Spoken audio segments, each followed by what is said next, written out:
हे मंदिराचे प्रवेशद्वार आहे। बाजूला हे अनय गार्डन आहे आणि इथे गो गॅस आहे। वरळीनाथा वंदू जय जय गुण सिंधू दीनबंधू। वरळीनाथा वंदू जय जय गुण सिंधू दीनबंधू।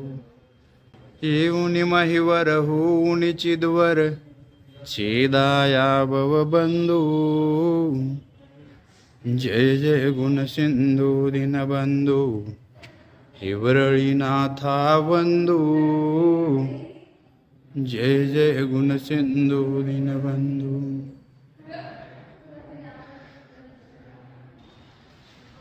क्रमी क्रीडती प्रभुये हिवराळी देऊनिया सहबंधू। जय जय गुण सिंधू दीनबंधू। वरळीनाथा वंदू जय जय गुण सिंधू दीनबंधू।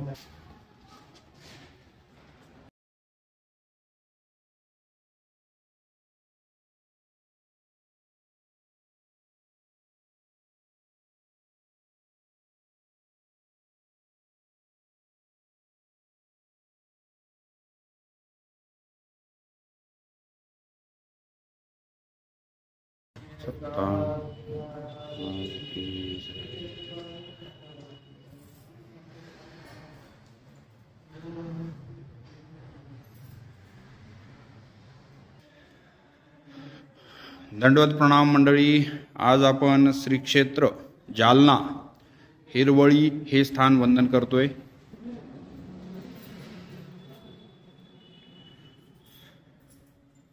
वरळीनाथा वंदू प्रतिज्ञा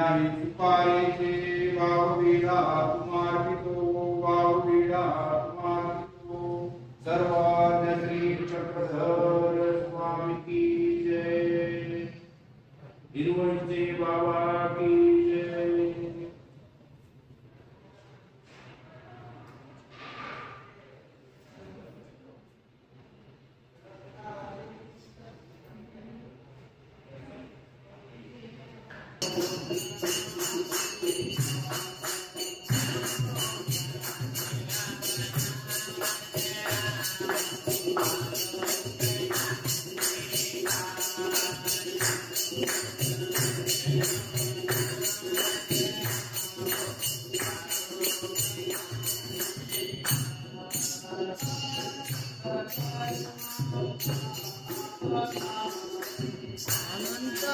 जन्माचा परादे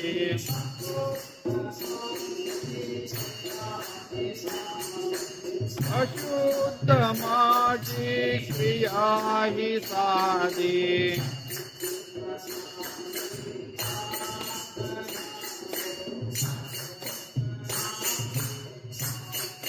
नमो पंचावतार कराओ आरोग्यनाशिकार। नमो पंचावतार कराओ आरोग्यनाशिकार।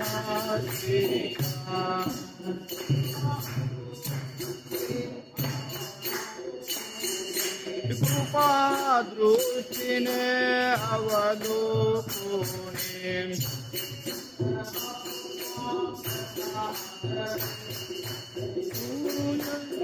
फुला प्रसादे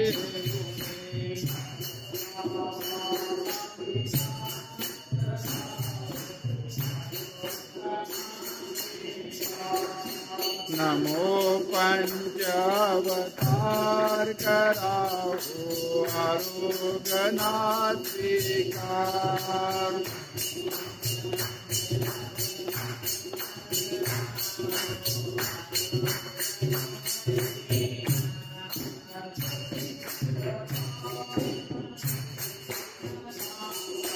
पतित पावन हे दीननाथा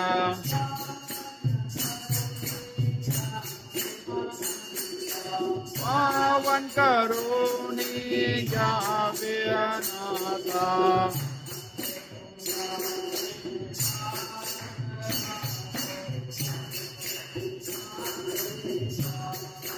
नमो पंचावतार करावो आरोग्यनाथिका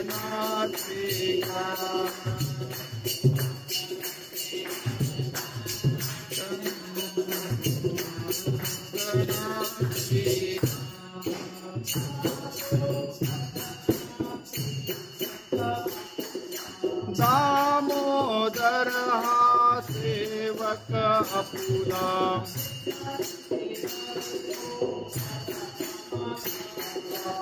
विनंती करीतो पद कमलाला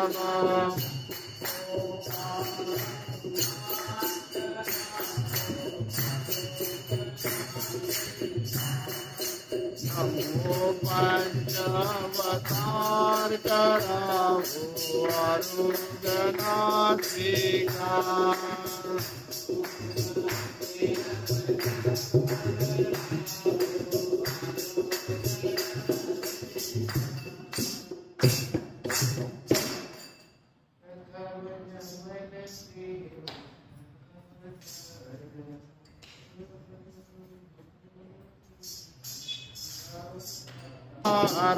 प्रथमन मन श्री कृष्ण अवतारा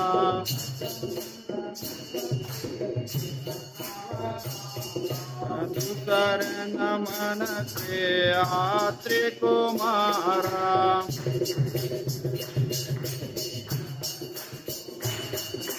दूसर नमन श्री आत्रि कुमारा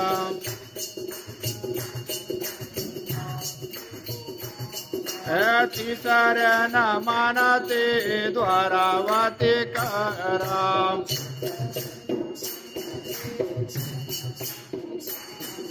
अथवत्य नमन श्री प्रभु अवतारा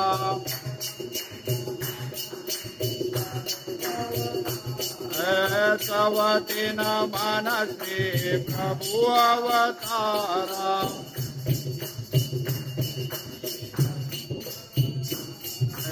पाचवे नमन श्री चक्रधराला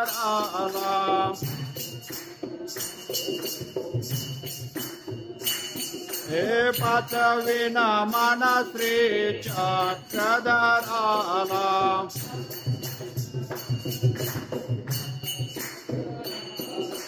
बंद छेदून विमोक्ष पदाला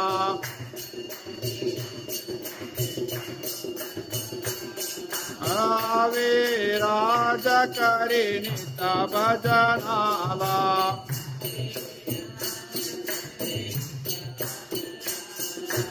आवे राज करी नित भजनाला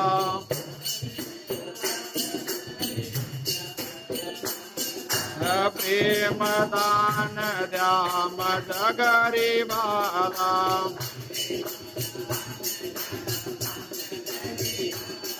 हे प्रेम ज्ञान द्याम गरीबाला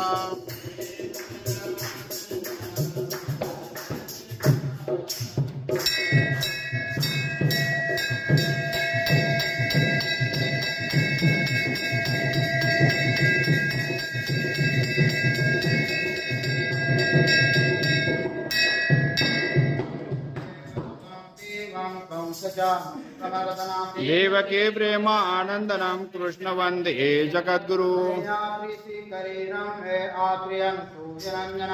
वंदे प्रेमानंदनम श्रीतात्रे जगद्गुरु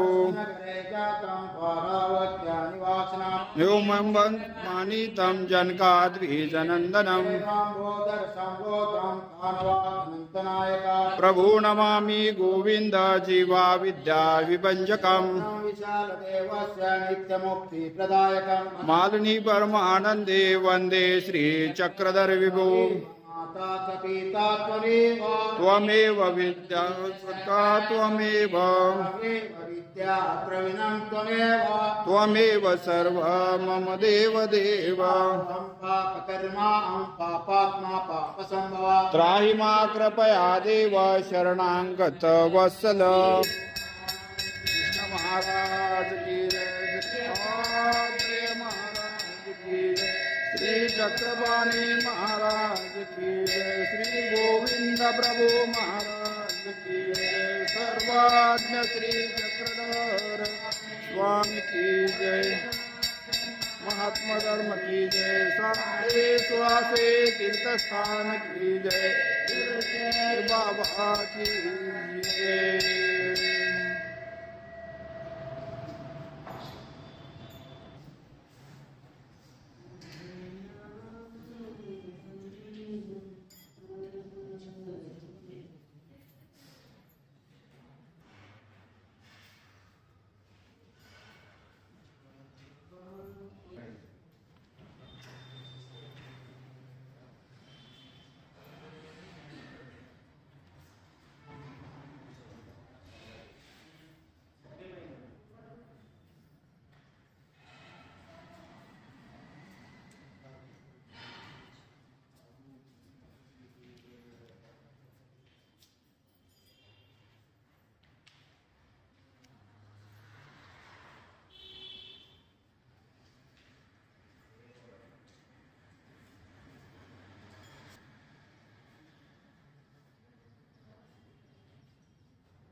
दंडवत प्रणाम मंडळी, अशा तऱ्हेने आमचे स्थानवंदन करून झालेलं आहे। लीळांचे चिंतन करीता, लीळांचे चिंतन करीता, आठवाहो देवबाई सांचा, आठवाहो देवबाई सांचा। पूर्ण परब्रह्म परमेश्वर अवतार सर्वज्ञ श्री चक्रधर स्वामींच्या चरणी कोटी कोटी दंडवत प्रणाम। मंडळी, जालना पूर्वीचे जुने नाव आहे हिवरळी या स्थानाची आपण लीळा श्रवण करणार आहोत। जालना या शहरामध्ये मस्तगड येथे श्री दत्त मंदिर या नावाने प्रसिद्ध आहे। जालना हे शहर मलकापूर सोलापूर राज्यमार्गावर आहे। औरंगाबाद ते जालना 63 किलोमीटरचे अंतर आहे। जर जालन्याला सिल्लोडवरून यायचे असेल तर 65 किलोमीटरचे अंतर आहे। बुलढाणा ते जालना 109 किलोमीटर, बीड ते जालना 103 किलोमीटर, शहागडवरून जर जालन्याला यायचे असेल तर 59 किलोमीटरचे अंतर आहे। जालन्याला खनिपुरे मार्गे जर यायचे असेल तर ते 11 किलोमीटरचे अंतर आहे। मंडळी, जालन्याला सर्वज्ञ श्री चक्रधर स्वामी यांचे 2 महिन्यांचे पूर्वार्धातील वास्तव्य होते। जालना हे अवस्थान स्थान आहे। राजमठी वस्ती तथा अवस्थान स्थान। सर्वज्ञांच्या वेळेस येथे नरसिंहाचे मंदिर होते, त्याच मठातील हे स्थान होय। या स्थानाला श्री दत्त मंदिर या नावाने जालन्यामध्ये ओळखले जाते। सर्वज्ञ श्री चक्रधर प्रभू परिभ्रमणाच्या पूर्वार्ध काळात दाभाडीवरून जालन्याला आले होते। प्रथम त्यांचे येथे एक रात्रीचे मुक्काम झालेला आहे. दुसऱ्या दिवशी सकाळी स्वामी येथून वनदेवाकडे गेले. त्यांचा ग्रामांतर करण्याचा विचार होता, पण दादोस भिक्षेसाठी गावात गेले असताना तेथील भक्तमंडळी अभ्यागत आलेले आहेत असे समजल्यानंतर ग्रामांतर करत नाहीत. त्या दिवशी दुपारचा पूजाअवसर झाल्यानंतर वनदेवावरून सर्वज्ञ पुन्हा राजमठामध्ये आलेले आहेत. राजमठ म्हणजेच जालन्यातील श्री दत्त मंदिर. या स्थानाला पूर्वी हिवरळी असे म्हणायचे. येथील लीळा म्हणजे महादायसाच्या उपहाराचा सर्वज्ञांनी स्वीकार केलेला आहे. उमाईसाच्या उपहाराचा स्वीकार याच स्थानावर स्वामींनी केलेला आहे. महादायसा विवादे तिकवनायकांना जयत केलेला आहे. भट विवादे तिकवनायका जयत. लखुदेवबांच्या उपहाराचा व वस्त्रांचा स्वीकार या स्थानावर स्वामींनी केलेला आहे. परमेश्वराच्या संबंधित वस्तू वंदनीय असतात हे निरूपण सुद्धा भटोबासांना स्वामींनी या स्थानावर केलेले आहे. महादायसाला परीस दृष्टांत निरूपण भटाकरवी क्षौर करवणे. महादायसांच्या विनंतीवरून भक्तजनासहित दिवाळीचा सण व भाऊबीजेच्या दिवशी भटोबास महादायसा हंसराजा यांना रुद्धपूरला पाठवणे. महादायसांच्या वस्त्राचा जे स्वामींनी अंगी बनवली होती ती भटोबासांना रुद्धपूरला जाताना देणे. दुसरी महत्त्वाची लीळा म्हणजे यल्लाईसांचे भाऊबीज करणे. अशा या स्थानाच्या महत्त्वपूर्ण लीळा आहेत. स्वामींचे या स्थानावर 2 महिन्यांचे वास्तव्य होते. तर मंडळी, या स्थानावर एक आपण मंदिरात आल्याबरोबर जे स्थान दिसते ते आहे अवस्थान स्थान व स्थानाच्या पूर्वेस जे स्थान आहे ते मादने स्थान आहे.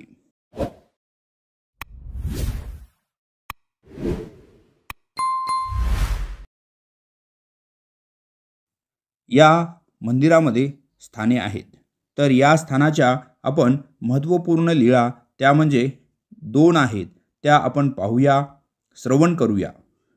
महादायीसांना भक्तजनांसह दिवाळीचा सण ज्या 8 दिवाळी सर्वज्ञांनी भक्तजनांसोबत साजऱ्या केल्या त्यापैकी एक दिवाळी ती म्हणजे हिवरळी जालना या स्थानाची आहे.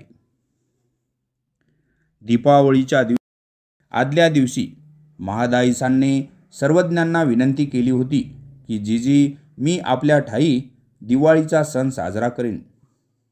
त्या विनंतीचा सर्वज्ञांनी स्वीकार केला, पण सर्व भक्तजनांसहित दिवाळीचा सण साजरा करा असे त्यांना सुचवले. तुमच्याकडे जे काही द्रव्य असेल ते सर्व खर्च करा. जर तुम्हाला कमी पडलेच तर बाईसांकडून मागून घ्या. महादायीसांनी होकार दिला. महादायीसांनी संध्याकाळच्या वेळी भरपूर पाणी गोळा केले, ते म्हणजे आंघोळीसाठी. उटणे तेल उमाईसांच्या घरून मागवले. दिवाळीच्या दिवशी सर्वज्ञ सकाळी उठले. प्राप्त विधी आटोपून झाल्यानंतर महादायीसांनी चांगले आसन तयार केले. भक्तजनांना बसायला पाटावर कपडा टाकून पाट ठेवले. ज्वारीच्या धान्याने चौकामध्ये रांगोळ्या काढल्या. महादायीसांनी रचलेल्या आसनावर स्वामी बसले. महादायीसांनी सर्वज्ञांना ओवाळले. नंतर भक्तमंडळींना पण ओवाळले.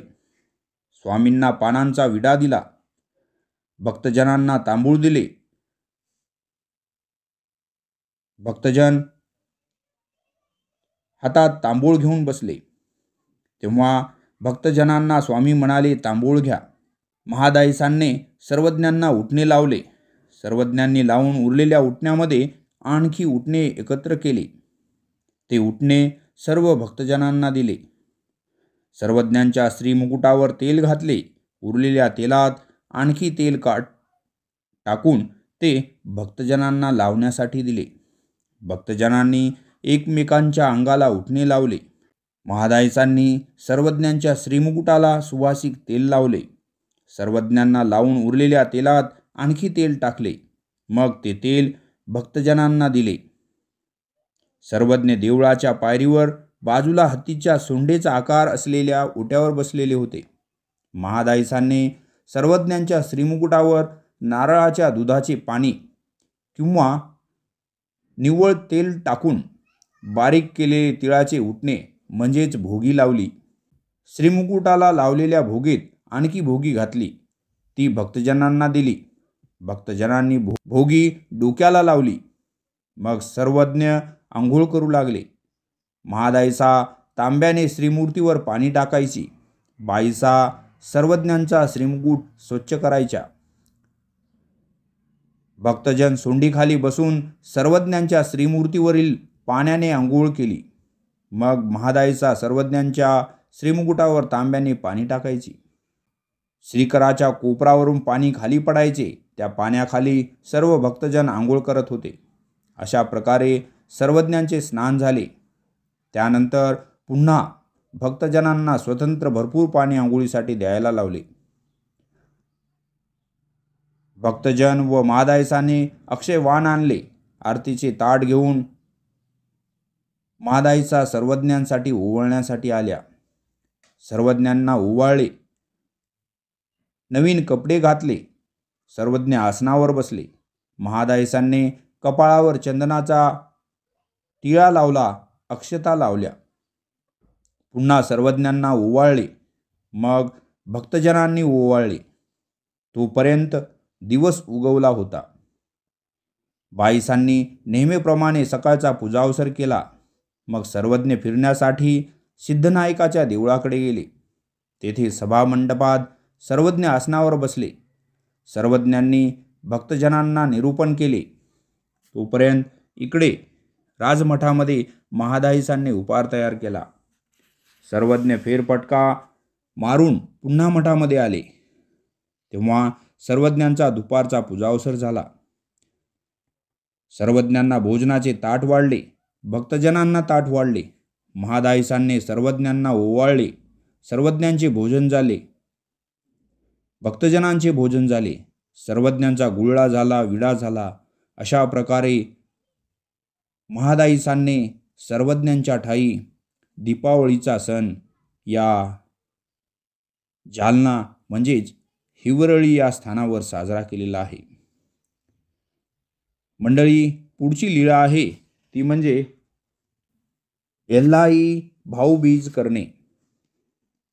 एल्लाईसाच्या भाऊबीजेचा स्वीकार सर्वज्ञांनी याच स्थानावर केलेला आहे. भाऊबीजेच्या दिवशी सर्वज्ञांनी महादायसा, हंसराजा, भटोबास व दादोस यांना रुद्धपूरला पाठवले होते. महादायसा रुद्धपूरला जात असताना स्वामींचा ग्रामांतर करण्याची इच्छा जाणून त्यांनी एल्लाईसा यांना स्वामींना थांबवण्यासाठी सांगितले होते. त्या म्हणाल्या होत्या एल्लाईसांना की एल्लो, सर्वज्ञांना निघण्याची इच्छा दिसत आहे, तरी तू सर्वज्ञांना राहायला सांग. सर्वज्ञांना म्हणावं, जीजी, मी तुमच्या ठाई भाऊबीज करीन. तेव्हा एल्लाईसा महादायसा यांना पोचवून जेव्हा राजमठात येतात तेव्हा त्या सर्वज्ञाजवळ आल्या. उपरण्याला पिळा घातल्या व आग्रह केला व विनंती करीत म्हणाल्या, जीजी, आज आपण राहावे. मी आपल्याला भाऊबीज करीन. तेव्हा स्वामी म्हणतात, तुमच्याजवळ काय आहे? एल्लाईसा म्हणतात, माझ्याजवळ 4 दाम आहेत. मी त्याचे आपल्यासाठी लाडू करीन. तेव्हा स्वामींनी त्यांच्या विनंतीचा स्वीकार केला. सर्वज्ञांनी एल्लाईसाला विधी सांगितला. एल्लो, तुम्ही स्वतः गहू दळावे, आपणच मैदा तयार करावा, आपणच त्याची सेव काढावी, आपणच सेव तळावी, त्याचे लाडू बांधावे. लाडू करताना अडचण आली तर विचारता येईल, पण कोणाकडून लाडू करून घेता येणार नाही. यल्लाईसांनी मान्य केले. मग जे जे करायचे ते बरोबर आहे का ते दाखवायला यायचे. असे करून यल्लाईसाने लाडू बांधून तयार केले आणि मग लाडू पाटीत घालून कपडा झाकून घेऊन आली. सर्वज्ञांपुढे पाठी ठेवली. दंडवते घातले. श्रीचरणास लागली. मग बाईसांनी यल्लाईसाचे हात पाहिले तर तिचे दोन्ही हात कुंकवासारखे लाल झाले होते. तेव्हा बाईसांनी सर्वज्ञांना म्हटले, बाबा, बटिकीचे दोन्ही हात कुंकवासारखे लाल झाले आहेत. तेव्हा तिच्या हातावर श्रीमुखातील पानाची सर्वज्ञांनी पीक घातली. सर्वज्ञांनी तिला दोन्ही हात चोळविले. दोन्ही हात चोळल्यावर तिच्या दोन्ही हाताची दाह कमी झाली. हात थंडगार झाले. यल्लाईसाचे सर्व लाडू सर्वज्ञांच्या उपहाराच्या भोजनाच्या उपयोगात गेले. अशा प्रकारे सर्वज्ञांनी यल्लाईसाच्या भाऊबीजेचा स्वीकार या स्थानावर केलेला आहे. तर मंडळी, अशा 2 लीळा आपण श्रवण केल्यात जालना म्हणजेच हिवरळी या स्थानाच्या. जर हा व्हिडिओ तुम्हाला आवडला असेल तर कृपया या व्हिडिओला लाईक करा. आपल्या अच्युत गोत्रीय परिवारामध्ये हा व्हिडिओ शेअर करायला विसरू नका. आत्तापर्यंत आपण जर आमच्या चॅनलला सबस्क्राईब केले नसेल तर कृपया चॅनलला सबस्क्राईब करा. तुमच्या सपोर्टची आम्हाला आवश्यकता आहे. आपण भेटत जाऊ अशाच नवीन पुढच्या कार्यक्रमात. तोपर्यंत पुन्हा तुम्हा सर्वांना राम फाजगेचा सादर दंडवत प्रणाम.